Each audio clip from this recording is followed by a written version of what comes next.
Bismillahirrahmanirrahim. Teman-teman, kita buka acara hari ini.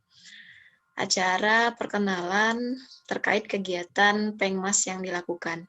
Untuk suara saya jelas, Ibu dan teman-teman? Jelas. Oke. Jelas, Bu. Baik. Baik, perkenalkan dulu ya Bu Retno. Jadi kita masing-masing memperkenalkan diri. Saya Nia Musniati, dosen Prodi Kesehatan Masyarakat Fikes UHAMKA. Silakan Bu Retno. Ya, saya Retno Mardiati, ya Ibu Retno, dosen Kesehatan Masyarakat ya Universitas Muhammadiyah Profesor Hamka. Salam kenal buat Ananda ya, yang alhamdulillah hari ini kita akan berbagi ilmu ya dalam rangka meningkatkan daya tahan tubuh dan dalam rangka meningkatkan perilaku pencegahan ya terhadap COVID-19 ini. Ya, silakan Bu Nia untuk dilanjutkan. Baik, terima kasih Bu Retno. Jadi sudah kenal ya teman-teman semua. Panggil saya saja Bu Nia, boleh juga Kakak ya. Jadi ada yang beberapa sudah manggil Kakak, nggak apa-apa. Hari ini insya Allah kita akan pertama adalah menjelaskan kegiatan ya Bu Retno, yang kedua adalah memaparkan materi terlebih dahulu.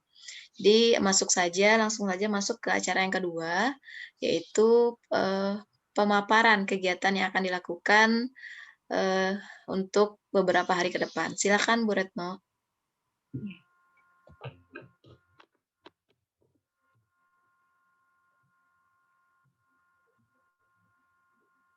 Assalamualaikum warahmatullahi wabarakatuh. Udah kedengeran suara saya? Sudah, Bu. Waalaikumsalam. Waalaikumsalam warahmatullahi wabarakatuh. Ya, terima kasih banyak buat Ananda sekalian. Saya lihat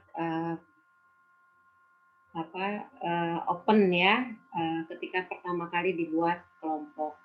Jadi nanti kami dari dosen UHAMKA ini akan memberikan PPT ya kepada kalian semua. Mohon dipelajari PPT tersebut. Dan setelah dipelajari PPT tersebut, kami akan mengadakan konseling. Jadi kalau konseling itu kita bertatap muka lewat daring ya per individu.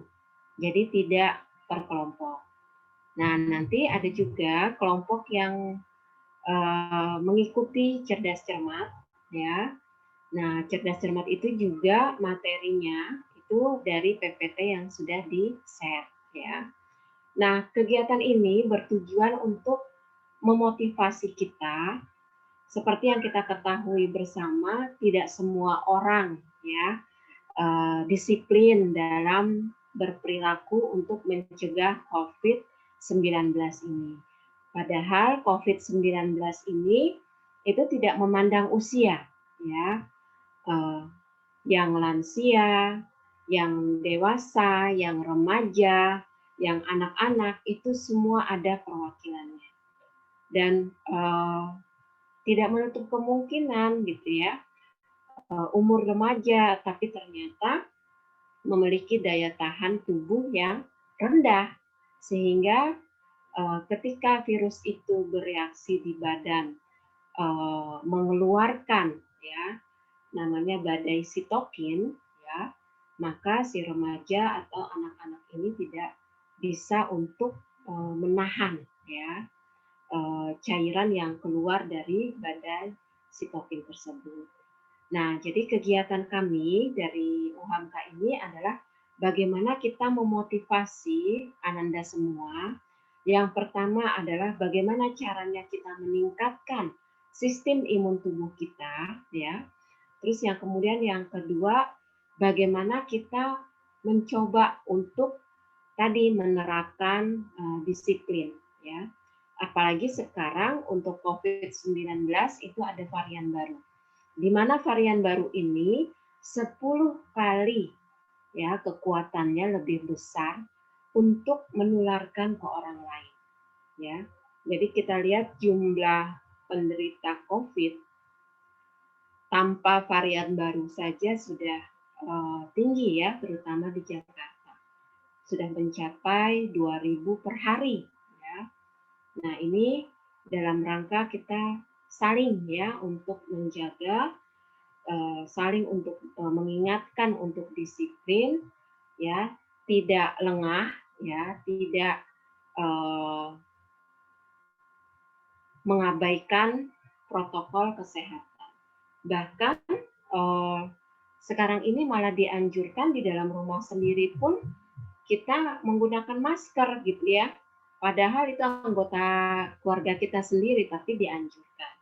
Dikarenakan misalnya anggota keluarga kita itu sering ya ketemu dengan orang lain, sering keluar dari rumah dan sebagainya.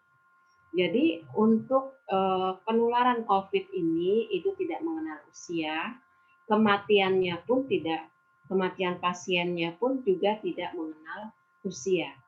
Yang bayi juga ada, yang anak-anak juga ada, yang remaja juga ada. Nah, jadi kegiatan ini salah satunya adalah bagaimana kita memotivasi Ananda semua ya untuk berperilaku sehat, terus kemudian menjaga asupan makanan ya.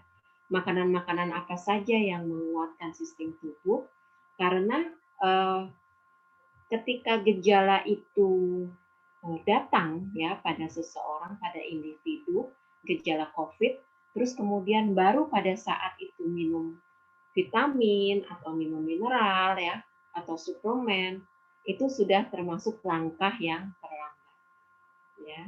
Jadi bagaimana supaya kita ya ketika ada kondisi yang tidak kita sangka, tidak kita prediksi, tapi kondisi badan kita tetap kuat.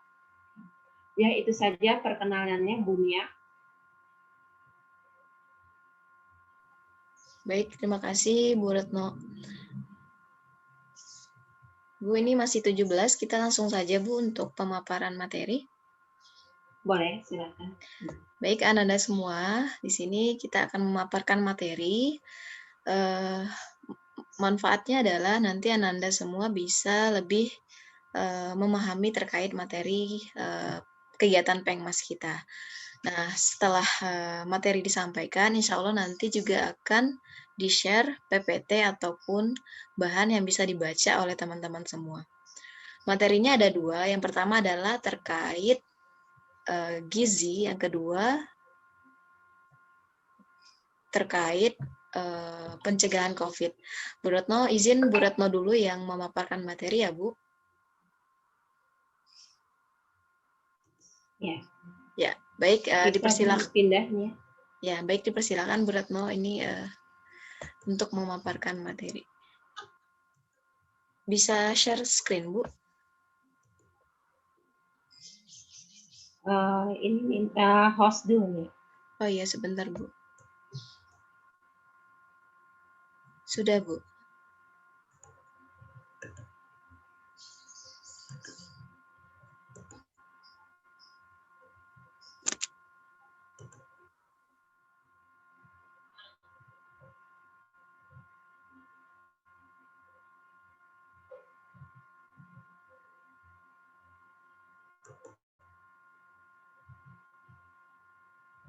Ya, Bismillahirrahmanirrahim. Hari ini Bu Retno ingin berdiskusi, berbincang-bincang ya dengan kalian. Jadi ini adalah kegiatan 2 arah ya. Nah, hari ini Bu Retno akan memberikan beberapa informasi yang terkait dengan gizi remaja. Nah, gizi remaja ini sangat terkait sekali dengan sistem imun tubuh.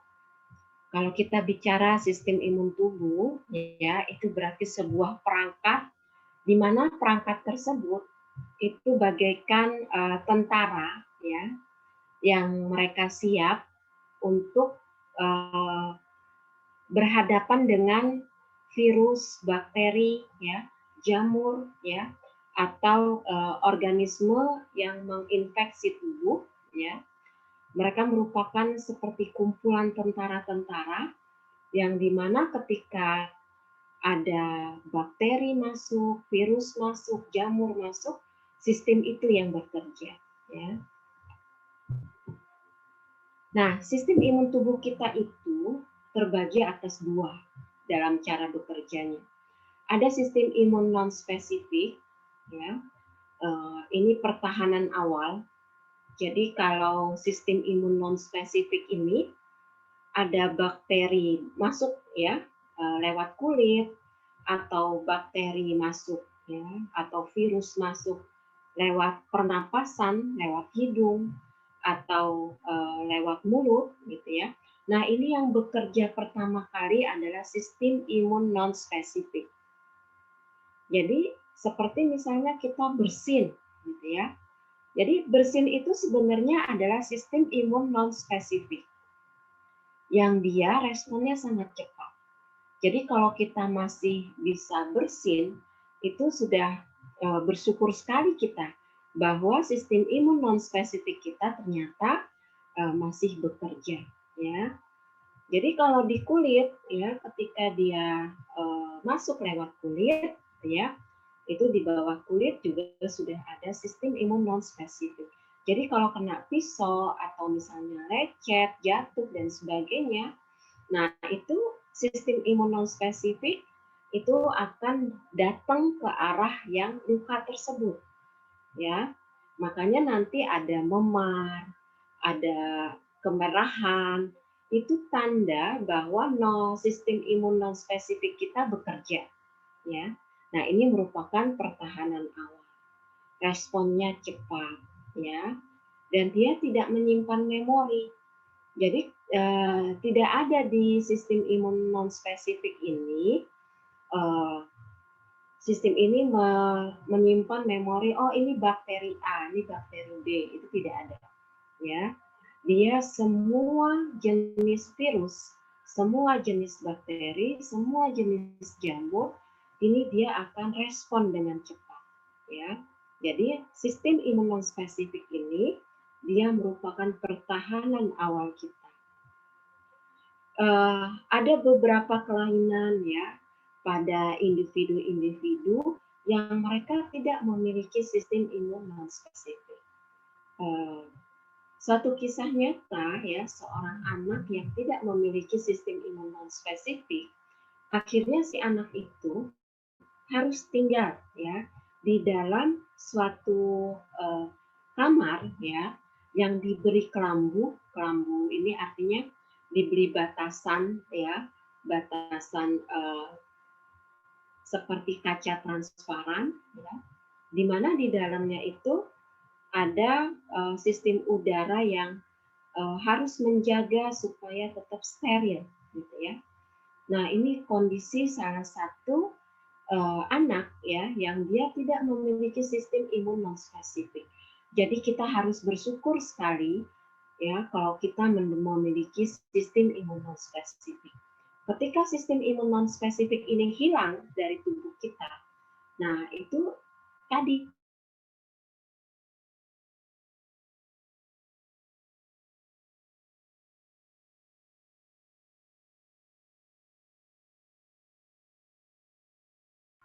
semua perabotan, gitu ya, disiapkan oleh orang tuanya, ya, di dalam kamar tersebut, di mana kamar tersebut hanya menerima barang-barang yang sudah di steril, ya. Nah, ini jadi bahaya sekali kalau ternyata individu tersebut tidak memiliki sistem imun non spesifik, ya. Jadi untuk menjaga keberlangsungan hidup dari si anak, dia harus menempati sebuah kamar yang steril. Nah, sistem yang kedua itu adalah sistem imun spesifik. Nah, kondisi untuk COVID-19 ini itu sudah masuk ke dalam sistem imun spesifik. Jadi kalau sistem imun spesifik ini adalah pertahanan lanjut. Jadi kalau pakai sistem non spesifik, virusnya tetap masuk, ya, maka yang spesifik dia mulai bekerja. Jadi virus COVID-19 masuk ke seseorang misalnya, dia lewat saluran pernapasan, ya, masuk ke rongga hidung, gitu ya. Nah, biasanya akan ada reaksi imun non spesifik, misalnya seperti bersin, ya, batuk. Nah, itu adalah sistem imun non spesifik. Nah, batuk itu sebenarnya mengeluarkan virus yang masuk ke dalam rongga, ya. Nah, ternyata sistem imun non spesifik bisa dilewati, gitu ya, oleh virus ini. Nah, kemudian kalau dia sudah masuk, ya, maka muncullah sistem imun spesifik untuk pertahanan lanjut, ya. Jadi dia masuk ke paru-paru, gitu ya. Terus kemudian responnya lambat. Kenapa responnya lambat? Karena tadi sistem imun spesifik ini dia mencari kesamaan. Ada nggak kesamaan dengan memori yang dia simpan, ya, untuk virus ini? Jadi kalau sistem imun spesifik ini dia punya memori, gitu ya, tentang COVID-19, gitu ya. Nah, ini dia bekerjanya akan lebih lancar. Nah, tapi kalau dia tidak menyimpan memori tersebut, orang ini baru pertama kali terpapar, gitu ya. Nah, maka dia reaksinya lambat, ya. Nah, tahap yang lanjut ini akan ada yang namanya antibodi. Jadi antibodi ini merupakan salah satu respon sistem imun spesifik. Nah, antibodi ini akan keluar dari pabriknya, ya, akan keluar dari sel darah putih, gitu ya, di mana bagian sel darah putih itu namanya sel B, ya. Dia mengenal, ya, antigen yang dibawa oleh COVID-19 ini. Jadi setiap virus, setiap bakteri, gitu ya, dia punya tanda pengenal yang disebut dengan antigen. Nah, antigen ini yang dikenali oleh tubuh, gitu ya, sehingga tubuh akhirnya membuat suatu reaksi seperti netralisasi, opsonisasi. Netralisasi ini artinya bagaimana supaya virus dan bakteri yang masuk, ya, itu tidak bisa bekerja walaupun dia ada di dalam. Nah, kalau opsonisasi itu adalah memakan, ya, memakan virus, memakan bakteri, ya. Kalau ternyata dia reaksinya lebih tinggi. Nah, setelah ini bekerja, gitu ya, baru muncullah imunoglobulin, ya. Jadi kita bisa lihat bahwa antibodi, gitu ya, itu tidak langsung muncul. Makanya tes COVID-19, gitu ya, yang bukan PCR, ya, itu suka palsu, gitu ya. Dia negatif tapi negatif palsu. Dikatakan tidak ada virus, tapi sebenarnya ada virus, gitu ya. Karena tadi memang produksi antibodi ini dia memakan waktu, dia tidak langsung muncul, gitu ya. Jadi dia ada suatu respon pengenalan, kemudian respon untuk netralisasi, respon untuk optimisasi, gitu ya. Nah, baru dia muncul imunoglobulin. Nah, di alam, ya, di sekitar kita ada namanya imunomodulator. Apa sih imunomodulator? Imunomodulator ini adalah semua obat, ya, herbal yang dapat memodifikasi respon imun kita. Jadi menstimulasi mekanisme pertahanan non spesifik dan spesifik. Jadi kerjanya sistem imun kita itu jadi punya kekuatan lebih dari biasanya, ya, dengan adanya imunomodulator ini. Nah, dia dapat berfungsi sebagai imunosupresan maupun imunostimulan. Apa sih bedanya? Kalau imunosupresan ini artinya kalau individu tersebut punya sistem imun yang terlalu agresif, gitu ya, jadinya harusnya reaksinya cuma tingkat 1, dia reaksinya udah tingkat 10, gitu ya. Nah, ini imunomodulator, dia bersifat imunosupresan. Artinya dia menekan, gitu ya, sistem imun yang bekerja terlalu agresif. Nah, kalau imunostimulan tadi, sistem imunnya itu dia tenang-tenang saja. Nah, setelah dapat imunomodulator, dia menjadi lebih reaktif, lebih cepat reaksinya. Jadi imunomodulator itu bisa daun meniran, bisa jahe, bisa kunyit, gitu ya. Banyak sekali ya zat-zat yang ada di lingkungan kita, gitu ya. Madu, sari kurma, ya, minyak zaitun, yang dia merupakan imunomodulator. Nah, ini adalah salah satu imunomodulator juga. Nah, bentuknya dia sebuah bunga, gitu ya, tapi ternyata dia punya zat bioaktif. Jadi imunomodulator ini dia bisa meningkatkan kerja dari sistem imun dikarenakan di dalam imunomodulator itu ada zat-zat tertentu, ya, ada mineral, ada vitamin, ada zat bioaktif, ada enzim, ya, yang ini akan meningkatkan kerja dari sel darah putih. Jadi sebenarnya di alam atau di lingkungan kita itu banyak sekali ya imunomodulator yang bisa kita gunakan tadi untuk menjaga tubuh kita terpapar oleh virus 19 ya, COVID-19. Nah, Echinacea ini itu sudah ada dalam bentuk yang diproduksi oleh pabrik. Seperti yang kita kenal dengan Stimulo, Imbos, ya, atau merek-merek lain. Itu sebenarnya kandungan dari Echinacea ini yang memiliki zat bioaktif purpurea. Kita mengenal jahe ya, setiap rumah terdapat ini cadangan ya bumbu-bumbu dapur yang salah satunya adalah jahe ya.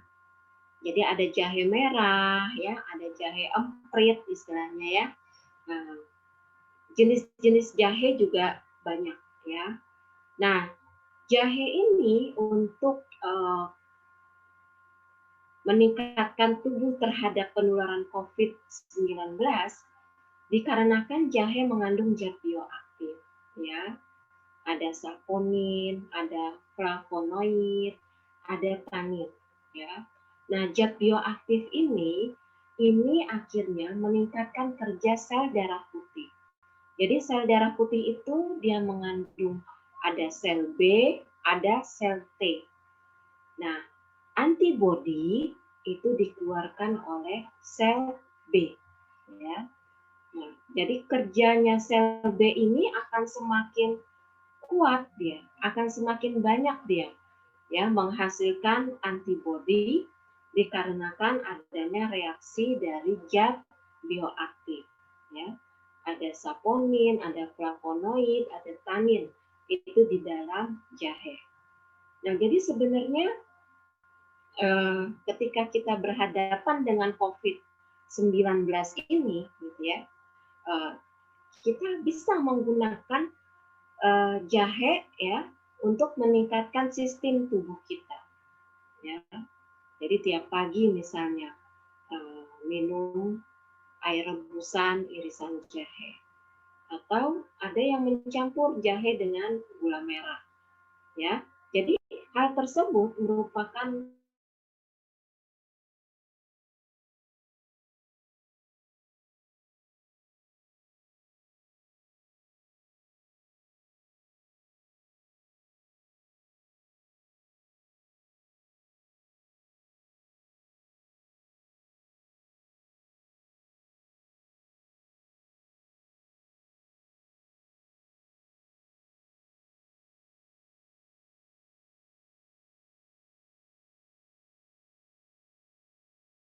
mengeluarkan cairan-cairan ya yang tadi membuat paru-paru dari si individu tersebut akhirnya tenggelam ya.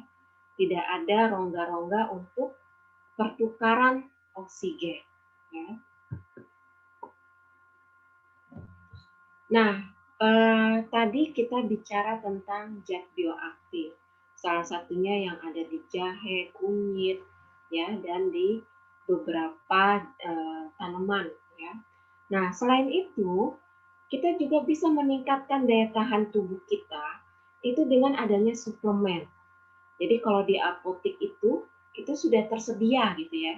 Kita tinggal milih mana suplemen multivitamin yang akan kita beli. Nah, ini juga akan meningkatkan sistem imun tubuh. Jadi, jangan kita sudah ada gejala, gitu ya. Jangan kita sudah ada keluhan, baru kita repot, gitu ya. Baru kita sibuk untuk mencari vitamin, mencari suplemen, mencari obat-obat herbal, gitu ya. Nah, padahal ini harusnya, ya, sudah kita konsumsi, ya, sudah kita prepare dari awal gitu ya untuk meningkatkan sistem imun kita. Jadi ada vitamin larut lemak ya seperti vitamin A, vitamin D, vitamin E. Ini vitamin yang meningkatkan sistem imun ya. Nah, vitamin D ini juga sangat dibutuhkan ya. Dan rata-rata gitu ya, vitamin D ini rendah di dalam tubuh seseorang karena dikarenakan kurangnya terpapar oleh sinar matahari. Nah, ada vitamin E. Vitamin E ini juga terkait dengan sistem imun. Jadi, vitamin yang terkait dengan sistem imun, ya, terutama ya, untuk yang vitamin larut lemak itu adalah vitamin A, vitamin D, vitamin E, ya. Sedangkan yang vitamin larut air, ya, itu vitamin C, ya, vitamin B6, vitamin B12 dan folat, ya. Nah, selain vitamin, sistem imun juga ya akan meningkat dengan adanya mineral yang merupakan pasokan ya untuk metabolisme di dalam sistem imun kita. Ada zinc, ada selenium, ada zat besi, ya, ada zat tembaga, ya. Nah, ini ada 4 mineral utama ya yang terkait dengan sistem imun tubuh kita, ya. Zat besi juga terutama remaja putri, ya. Biasanya karena ada proses menstruasi, ya, ini bisa menyebabkan zat besinya menjadi rendah. Sehingga disarankan ketika proses menstruasi, ya, itu mengkonsumsi suplemen zat besi. Nah, ini ada 4 ya mineral yang terkait dengan sistem imun tubuh kita. Wah, ya kalau kita lihat seperti ini gitu ya, ada jambu, jeruk, kiwi, paprika, lemon ya. Ini udah sumber vitamin C yang luar biasa ya. Tergantung kita ya, apakah kita mengkonsumsi buah-buahan ya.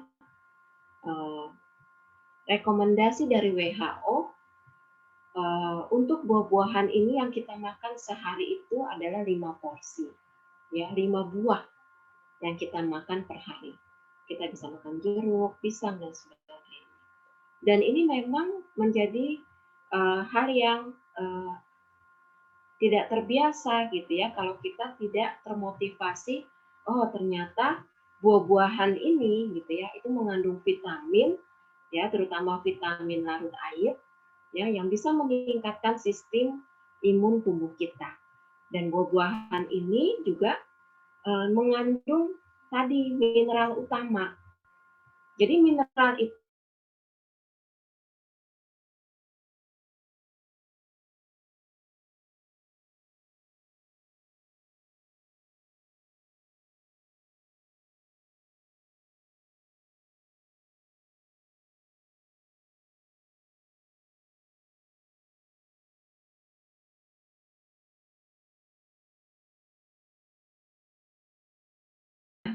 yang terkait dengan sistem imun tubuh kita, ya.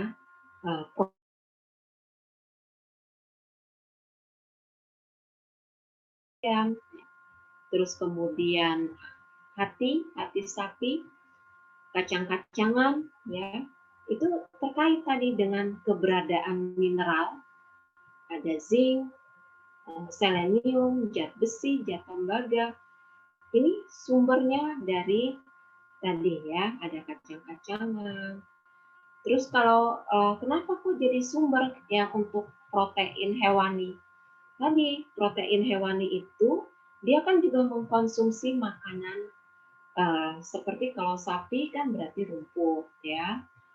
Kalau ayam ya itu berarti makanan-makanan yang eh, ada di tanah misalnya, atau dia dibikin dari dedaknya gitu ya, yang juga mengandung kacang-kacangan, sayuran dan sebagainya. Sehingga sebenarnya makanan di lingkungan kita itu memiliki sumber tinggi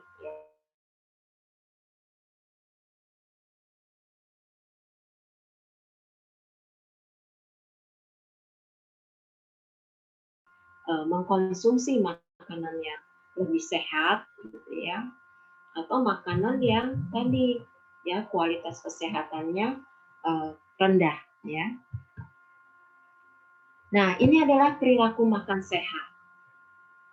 Biasanya kalau remaja gitu ya diminta untuk sarapan, wah nggak ada waktu bunda gitu ya. Diminta untuk tepat waktu untuk makanannya gitu ya. Masih sibuk bunda gitu ya. Nah, terus kemudian seimbang. Yang dimaksud dengan seimbang di sini eh, karbohidrat, lemak, protein gitu ya. eh, yang dibutuhkan oleh badan kita gitu ya, itu seimbang dengan yang masuk ke dalam badan kita atau yang kita makan. Kalau tidak seimbang, akhirnya menjadi apa? Obesitas kalau dia kelebihan, ya. Kalau dia tidak seimbang, tapi dia berkurang, maka dia akan termasuk menjadi orang-orang yang kurang gizi, gitu ya. Nah, terutama untuk remaja putri, kekurangan gizi di masa remaja itu berdampak sekali pada saat nanti dewasa ya, menjadi ibu hamil, menjadi ibu yang menyusui, itu baru terasa ya, baru kelihatan. Jadi sangat berbeda sekali remaja putri yang dia menjaga pola makan gitu ya, dengan remaja putri yang dia tidak menjaga pola makan, itu akan terlihat di saat dewasa ya. Apakah dia mengalami pendarahan ya, bisa mengalami pendarahan di saat persalinan, atau ada yang namanya eklamsi ya. Eklamsi ini adalah tekanan darah tinggi pada saat hendak persalinan. Nah, juga makanan bervariasi. Jadi nggak ikan terus yang kita makan, nggak ayam terus yang kita makan, gitu ya. Jadi bervariasi. Ada makan ayam, daging ayam, ada makan ikan, telur dan sebagainya. Itu yang dimaksud dengan perilaku makan sehat. Jadi perilaku makan sehat di waktu remaja itu sangat terkait dengan kesehatan dia di waktu dewasa. Usia 38 kok udah kena tekanan darah tinggi, usia 34 kok udah kena diabetes gitu ya. Nah, ini sangat terkait dengan perilaku makan sehat. Jadi organ usus kita ya, itu organ yang dia punya peranan penting ya untuk meningkatkan sistem imun ya, penyerapan zat-zat makanan, kemudian baru ditransfer ke sel ya, sel-sel yang membutuhkan, dan kemudian adanya metabolisme tubuh yang benar dan yang sehat. Ya, itu saja yang bisa Bu Retno sampaikan. Mudah-mudahan apa yang Bu Retno sampaikan ini bisa memotivasi kita semua untuk semakin memperhatikan bagaimana kita makan, ya. Jadi terutama tadi bagaimana supaya sistem tubuh kita, ya, imun tubuh kita, ya, itu bisa menghadapi, ya, virus COVID-19. Jadi mulai dari sekarang, tidak dari tadi yang misalnya gejala sudah muncul, baru kemudian repot gitu ya, mencari vitamin, mencari herbal dan sebagainya. Tapi kita sudah prepare dari sekarang. Tiap hari ya, kita konsumsi suplemen, kita minum misalnya herbal, terus kemudian perilaku makan sehat, ya, ditambah dengan perilaku-perilaku lain seperti tadi olahraga, ya, aktivitas fisik yang lainnya. Ya, itu saja Bu Nia yang bisa Bu Retno sampaikan. Baik, terima kasih Bu Retno atas penyampaiannya.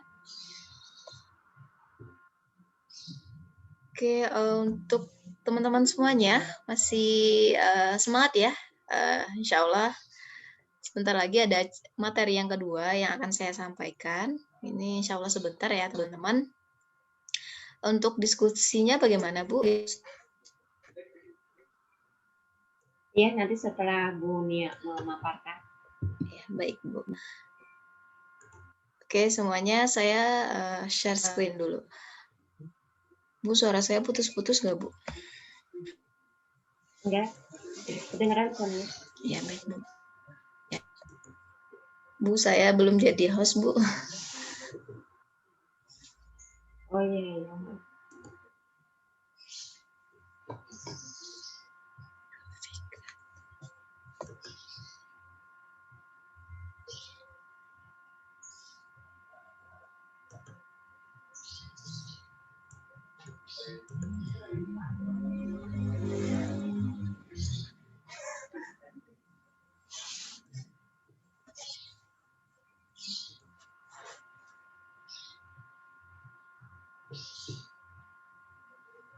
Sudah ya? Baik Bu. Slideshow saya sudah kelihatan Bu.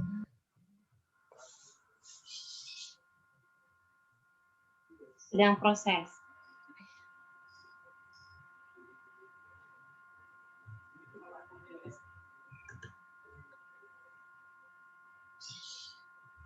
Udah?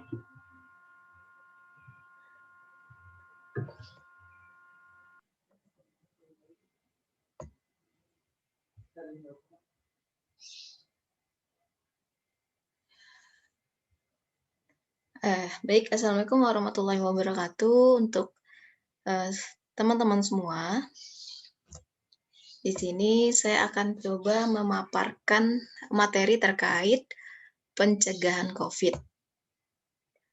Oke, pada pemaparan ini teman-teman boleh berargumen ya. Jadi bisa berargumen sesuai dengan apa yang kita diskusikan nanti. Oke, di sini saya melihat ada Elis ya. Elis ada?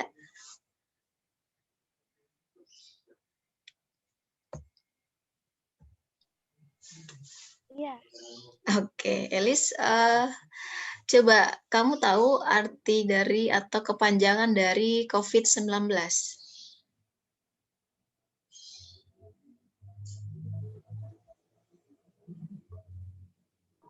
Iya. Coba, apa itu?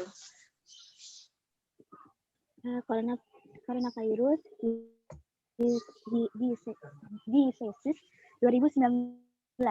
Ya, jadi benar sekali ya yang dijawab oleh Elis. Jadi teman-teman semua, jangan sampai salah lagi membedakan COVID-19 dengan Corona. Takutnya ada yang masih bingung, apa sih COVID, apa sih Corona, emang beda. Jadi sebenarnya sama ya teman-teman. Jadi COVID-19 ini diartikan sebagai Coronavirus Disease 2019. Kenapa 2019? Karena memang asalnya atau baru muncul itu pada tahun 2019. Ada yang tahu munculnya di mana pertama kali? Mungkin ini ya, Saifullah bisa jawab.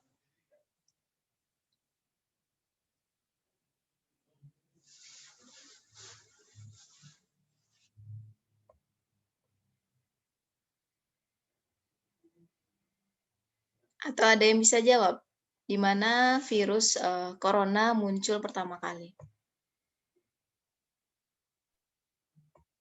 Kalau tidak Di salah Cina, Oke, Wuhan, Cina. Wuhan ya, Wuhan Cina ya. Jadi teman-teman sebenarnya sudah mengetahui ya. Jadi di sini kita coba untuk mengulang saja terkait dengan apa sih coronavirus dan pencegahannya. Oke, saya lanjut. Ini teman-teman. Nah, penularan dari COVID-19. Jadi sebenarnya teman-teman, kenapa sih kita harus tahu bagaimana penularan COVID-19? Karena jika kita mengetahui penularan, kita bisa menghindari ya ketular atau tertular dari virus tersebut.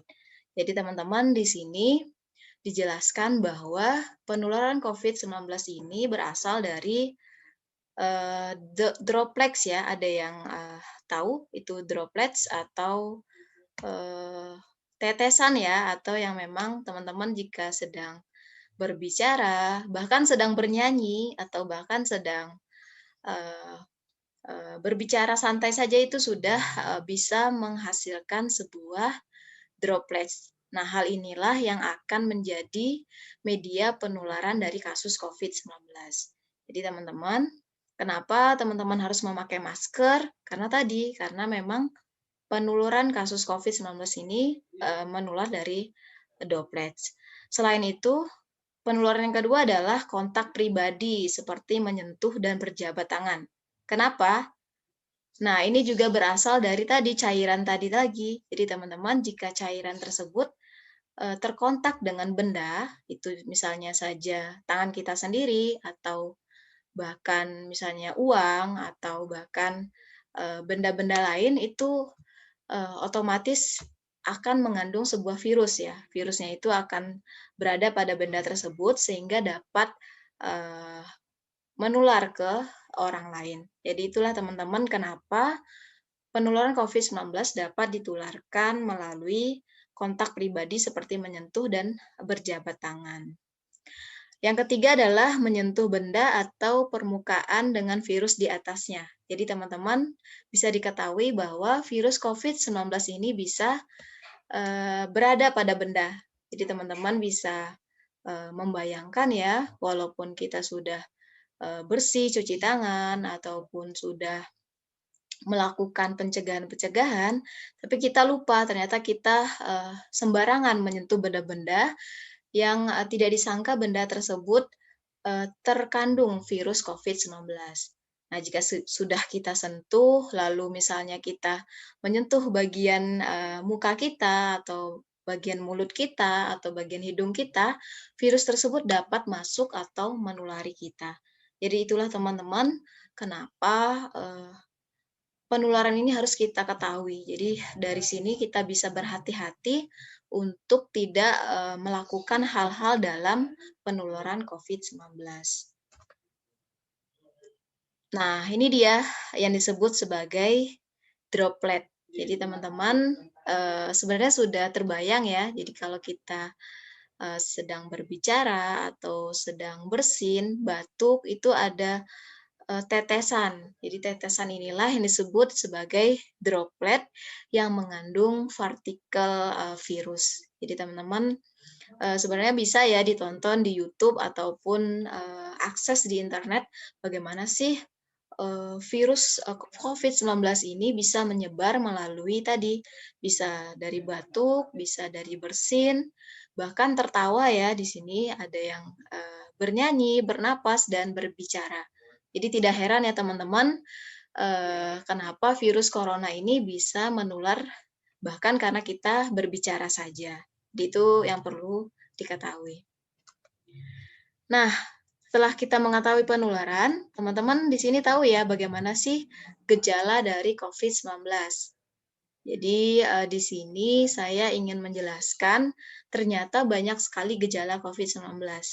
Jadi teman-teman contohnya saja di sini adalah yang pertama ada demam, yang kedua batuk, yang ketiga ada gangguan atau sesak pernapasan, yang keempat sakit tenggorokan, yang kelima letih, lesu, Nah, yang lainnya ini ada ya teman-teman. Jadi ini jarang sekali mungkin teman-teman mengetahui ternyata ada gejala yang lain yang bisa menandakan bahwa teman-teman sudah terinfeksi dari virus COVID-19.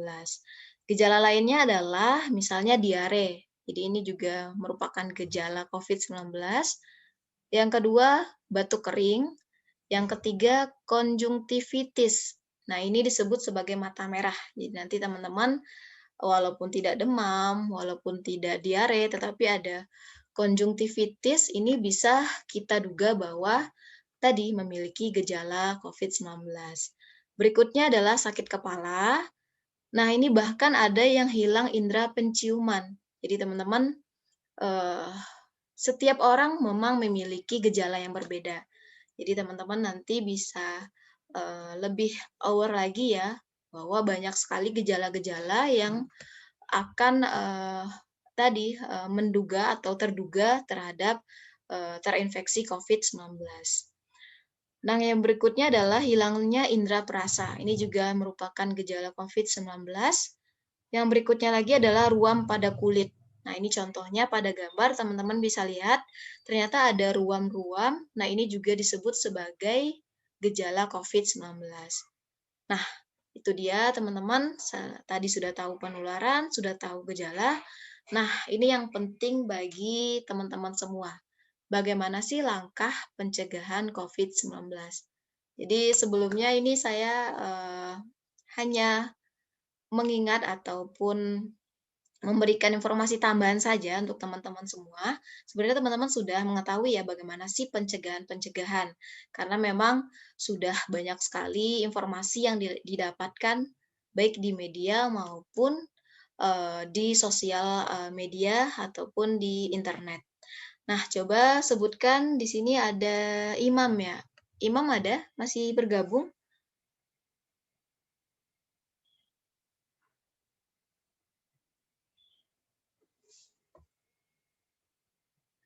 Jika tidak, Ahmad deh. Ahmad Baihaqi ada?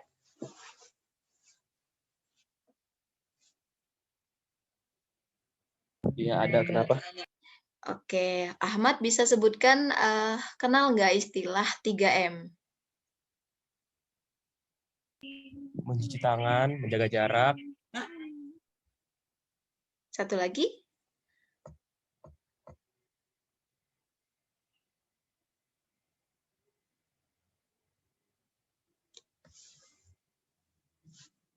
Ada yang mau menambahkan satu lagi, apa? Memakai masker. Oke, terima kasih semuanya. Nah, itulah salah satu kegunaan media ataupun informasi yang terdapat pada internet. Jadi teman-teman sudah mengenal apa sih pencegahan dari COVID-19. Nah, yang terkenal itu adalah pencegahan 3M. Nah, 3M di situ tadi sudah disebutkan ada memakai masker, yang kedua adalah mencuci tangan, yang ketiga adalah menjaga jarak. Namun di sini teman-teman ada pencegahan-pencegahan lain yang bisa dilakukan. Ini menurut Kementerian Kesehatan.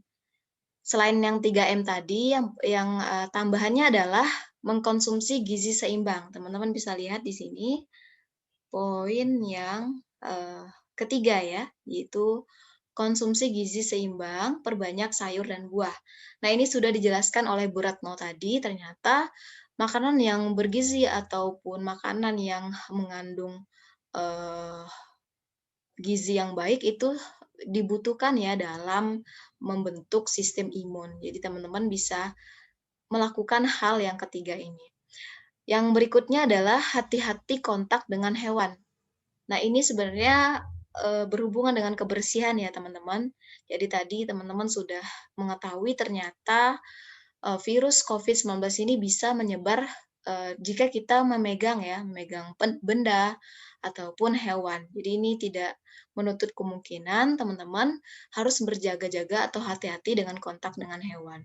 Apalagi perkembangan sekarang ini memang banyak virus yang dihasilkan karena memang kontak dengan hewan. Karena banyak sekali virus-virus yang memang virus baru yang itu baru didapat karena memang kontak dengan hewan. Jadi ini salah satu hal yang bisa dilakukan pencegahan. Jadi tidak ada salahnya kita berhati-hati kontak dengan hewan. Yang berikutnya adalah menghindari kerumunan. Nah, ini juga pencegahan. Jadi teman-teman pernah dengar ya istilah physical distancing. Nah, ini salah satunya adalah ini menghindari kerumunan. Yang berikutnya adalah belajar, bekerja, beribadah dari rumah. Ini salah satu pencegahan juga. Nah, mungkin teman-teman sudah melakukan. Ini proses pembelajaran sudah dilakukan dari rumah. Yang berikutnya adalah rajin olahraga dan istirahat cukup. Nah, ini tentu berlaku umum ya, teman-teman. Jadi walaupun tidak ada virus atau adanya virus, kita memang harus rajin olahraga. Namun untuk mencegah, walaupun biasanya kita olahraganya tidak rutin, tapi kalau kita ingin melakukan pencegahan COVID-19, kita harus melakukan olahraga yang rutin.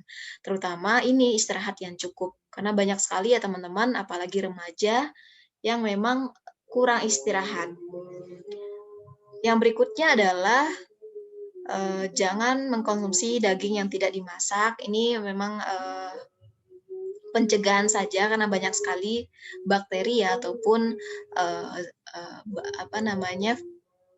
parasit-parasit yang mungkin dapat mempengaruhi sistem imun tubuh. Yang berikutnya, bila batuk, pilek, dan sesak nafas, segeralah ke fasilitas kesehatan.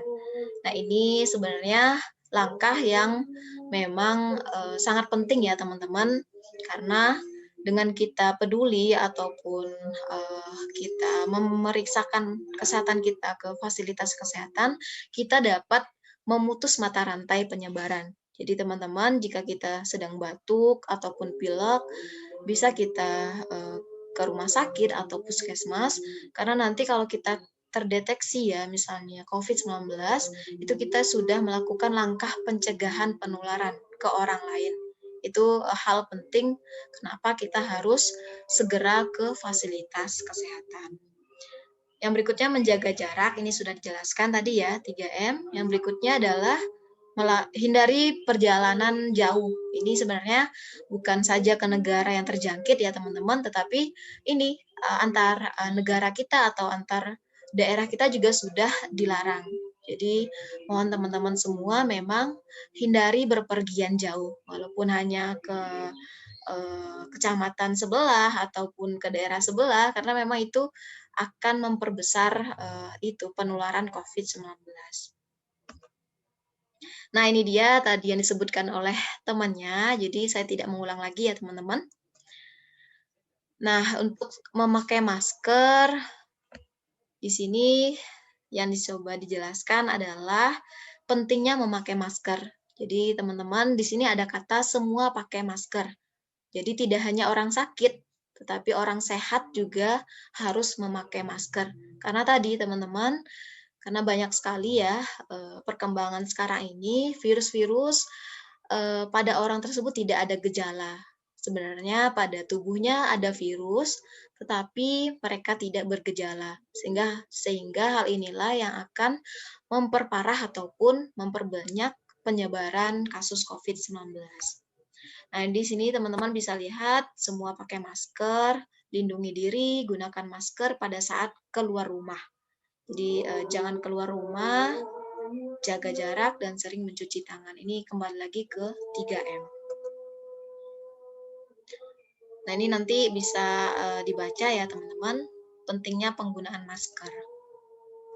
Nah, untuk menjaga jarak, di sini teman-teman bisa lihat ada beberapa referensi yang menyebutkan 1 meter, ada yang 1,5 meter, ada yang 2 meter. Jadi teman-teman semuanya sebenarnya menjaga jarak ini semakin jauh semakin baik ya teman-teman. Jadi inilah yang disebut sebagai social distancing. Nah, ini tambahan lagi. Jadi ini mohon maaf saya percepat ya teman-teman karena sudah azan. Jadi ada istilah social distancing, di mana salah satunya kita bisa melakukan kegiatan jauhi kerumunan. Yang kedua, kerja, belajar, dan ibadah dari rumah. Yang ketiga, minimalisir bersentuhan dan berdekatan dengan orang lain. Yang keempat, usahakan berjemur matahari di teras rumah. Yang kelima, pastikan sirkulasi udara baik sehingga terhindar dari ruangan lembab. Yang keenam adalah tunda kegiatan massal. Nah, inilah kenapa disebut sosial, karena kita memang melarang ataupun menjaga dari kegiatan-kegiatan sosial seperti kerumunan, bertemu orang lain, dan bahkan ini tidak boleh mengadakan kegiatan-kegiatan seperti reuni, kegiatan massal lainnya. Jadi itulah teman-teman pencegahan-pencegahan yang bisa dilakukan baik dari diri sendiri maupun nanti kita bisa berbagi ya ke teman-teman yang lain apa saja sih yang bisa kita lakukan dalam pencegahan COVID-19. Nah, ini ada pertanyaan. Apakah ada orang yang tidak bergejala? Ini ada yang tahu jawabannya?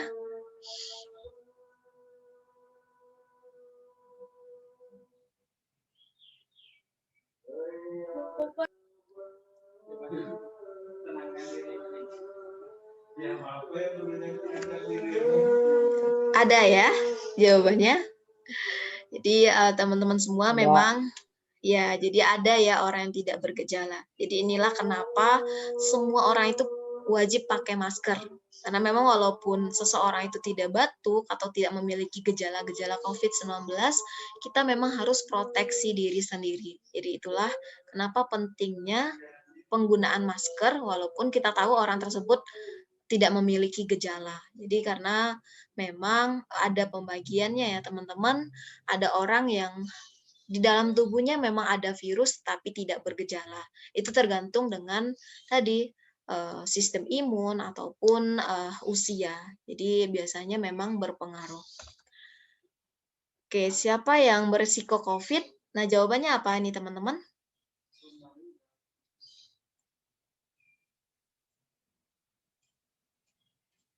Semua umur, semua umur. Oke, semua orang ya jawabannya. Jadi memang semua orang sekarang ini sudah berisiko COVID. Jadi baik itu anak-anak, orang remaja, dewasa, orang tua, semuanya berisiko COVID-19. Jadi teman-teman tidak tidak menjudge diri sendiri ya. Saya masih anak-anak atau saya masih remaja. Jadi sistem imun saya masih kuat, jadi saya tidak akan berisiko COVID. Itu anggapan yang salah. Jadi itu mungkin bisa diperbaiki persepsi itu. Ternyata memang COVID karena memang berupa virus, jadi teman-teman bisa lihat tadi ya, penularannya lewat virus, itu bisa meresiko ataupun menginfeksi siapa saja. Nah, ini pertanyaan lagi, siapa yang memiliki gejala yang lebih parah? Siapa? Ada yang tahu?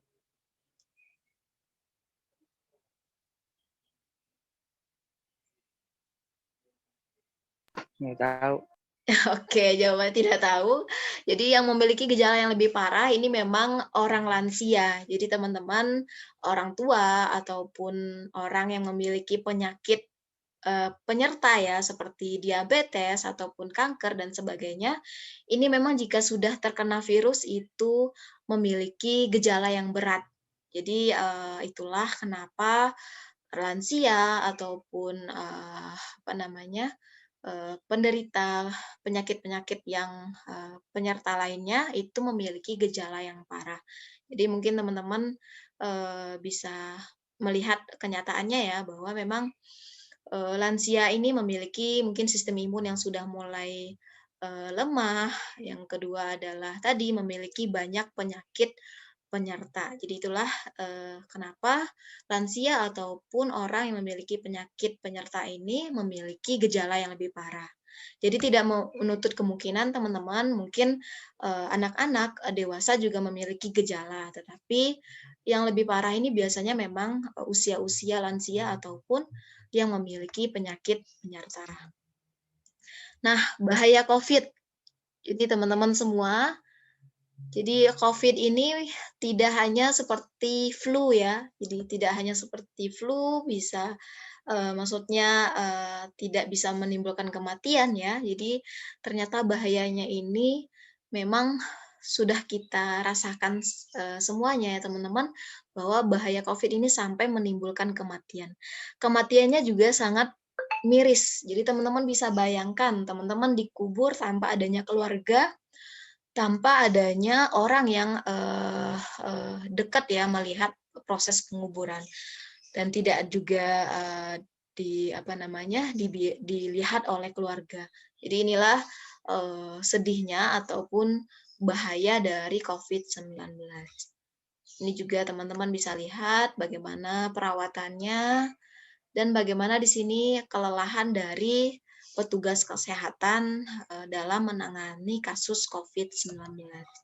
Jadi itulah teman-teman semua, dari sini saya menghimbau teman-teman, virus ini memang tidak bisa dianggap sebagai virus yang sepele ataupun yang ringan ya teman-teman.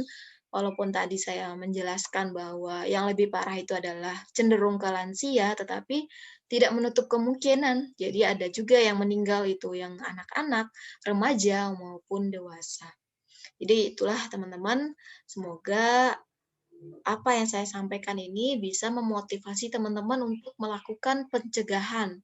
Jadi walaupun kita tidak tahu ya bahwa kita sudah mencegah dengan baik, tetapi kalau kita sudah lakukan, otomatis kita sudah berjuang untuk melakukan penghentian ya penularan kepada orang lain. Jadi ibaratnya kita tahu bahwa ada virus, tetapi kita tidak melakukan 3M tadi ataupun pencegahan-pencegahan tadi. Itu sama saja kita dianggap kurang peduli ya, karena memang bukan hanya kita saja yang bisa sakit, tetapi juga orang lain, bahkan keluarga kita sendiri. Jadi tadi ya, terapkanlah pencegahan tersebut untuk kedepannya, karena memang sampai sekarang ini virus masih sangat ganas ataupun masih banyak menginfeksi orang lain. Oke, itu saja dari saya. Insya Allah nanti materi ini akan dibagikan ke grup peserta.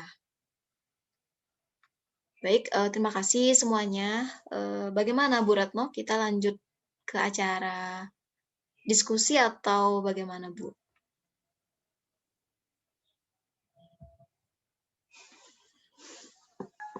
Nanti ini aja dulu Bu Nia, karena sudah azan ya.